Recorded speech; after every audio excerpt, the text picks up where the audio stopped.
My dear ADC colleagues, the beautiful people that are with us in the Part 1 program, Dr. Raj has reached out to myself and let me know about a lot of uncertainty that many of you are going through, and particularly those people that are residing in the Middle East with all the uncertainty of what's going on.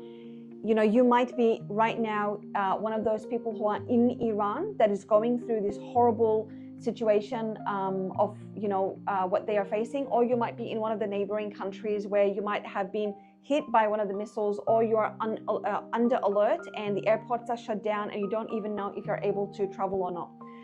Look, I really get that and understand that. I know that uncertainty can really put you off balance, and you feel that you don't even know what kind of action needs to happen, and sometimes you'll feel actually paralyzed.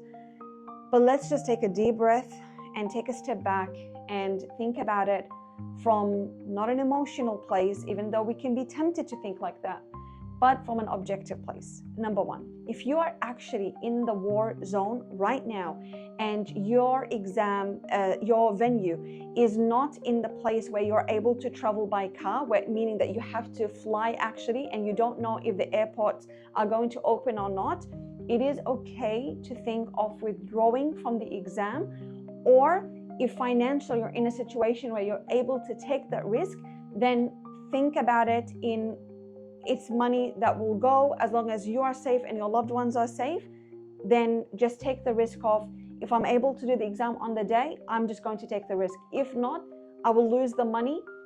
Or maybe the ADC will show compassion and will agree for it to defer the fees or to take it credit toward the other exam. If financially it will put you in severe financial distress, then consider withdrawing from the exam.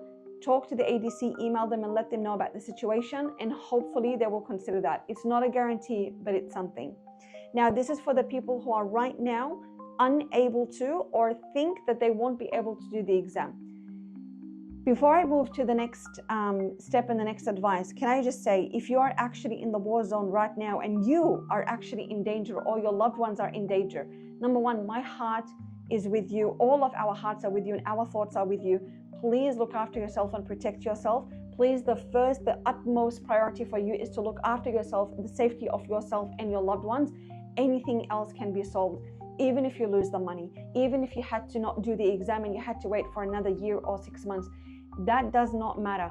You and your loved ones matter the most. Anything else can come back. Trust me, I'm talking this from a personal experience. Now, for the people who are not in the actual war zone, or they don't think they're going to be affected, airports are still open, you can do the venue, but you think that something might happen and things can shut down, I will give you the same advice I've just given the other ones. If you are in a financial situation that you're okay in losing the money, if for whatever reason on the day of exam you can't go and do the exam, then I would say take that risk, because it's better than to withdraw and then wait for another year to do the exam. If you are in a situation where financially will put you at stress, then sadly consider withdrawing from the exam from now. Email the ADC to see if there can be a consideration of them refunding the money or taking it credit toward the other exam. If ADC emails you back and saying we can't consider that at this stage, then like I said, even if you are going to be put in a severe financial situation, it is still worth considering giving that exam a go, because you're going to have to remember, in the end, why did you apply for the exam? It wasn't for entertainment. It wasn't for having fun. It wasn't for let me give it a go. It's because you decided that Australia is a country that you want to travel to and you want to begin a life there. So please remember that the exam is far beyond just a couple of books for you to read and a couple of mocks. This is a life-changing exam, and it's the first step that will take you to the next step, which is the final step before you become a registered dentist in Australia, so that you can come to Australia, so you can leave the zones of conflict, so that you can bring your loved ones and have a better life, and to never forget the people that you're going to leave behind, so that you can help your community and help your country later on when you are in a better place. So I hope that this gives some clarity on what to do and what not to do. Like I said, please remember, in the end, life is uncertain. There's nothing guaranteed. There is absolutely nothing guaranteed. Even safety is not guaranteed. So this is the moment where we want to reflect back on our life. Maybe you are not going through the actual conflict like right now, but you are around it, or you have someone that is going through this conflict. This is the perfect opportunity for you to reflect on life and to reflect on the little moments, the moments of gratitude, the moments of your loved ones, the moments of having your health, the moments of having that safety, having that house, having that food for you to be able to eat, because many people actually don't even have that. As uncertain as it is, the worst case scenario, let's think of it, the worst case scenario, when it comes to the ADC I'm talking, the worst case scenario is you'll lose the money for the exam and you're going to have to apply for the exam again. It might feel like the end for some of you, but it's not. I can tell you from personal experience, I have been so broke that I had to save for 6 months to actually apply for the English test, which was like $300 back in the days where we had to do the English test before we actually did the exam. And when I did that, I failed it by like a 0.5, like 0.5, and then they said, oh, you don't need the English test and you're gonna have to wait for an entire year and a half before you can do the exam again.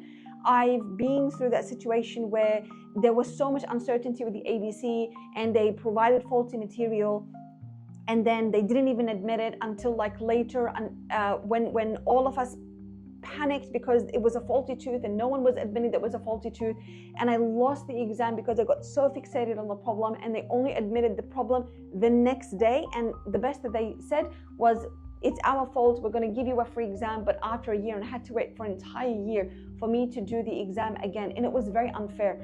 I have been through that situation where I had to wait for 5 years before becoming a registered dentist. I've been through that situation where, you know, back in the days when I was Jordan, we reached a point where we had absolutely no money. I couldn't even admit my daughter when she was 5 days old to the hospital because I didn't have the deposit to admit her, and I had to wait for the emergency to get someone to help me where we can admit her, and then I'll pay them back the money. And it was like $500.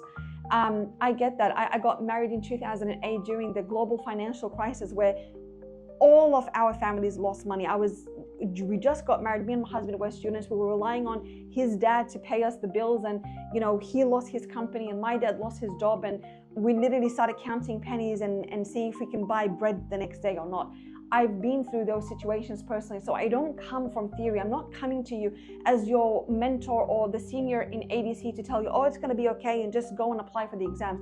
I have been through that. I have been through losing a loved one. I just recently lost my husband. After being with him for a year, seeing him suffering and declining, not even a day break. I have been through a lot of uncertain things.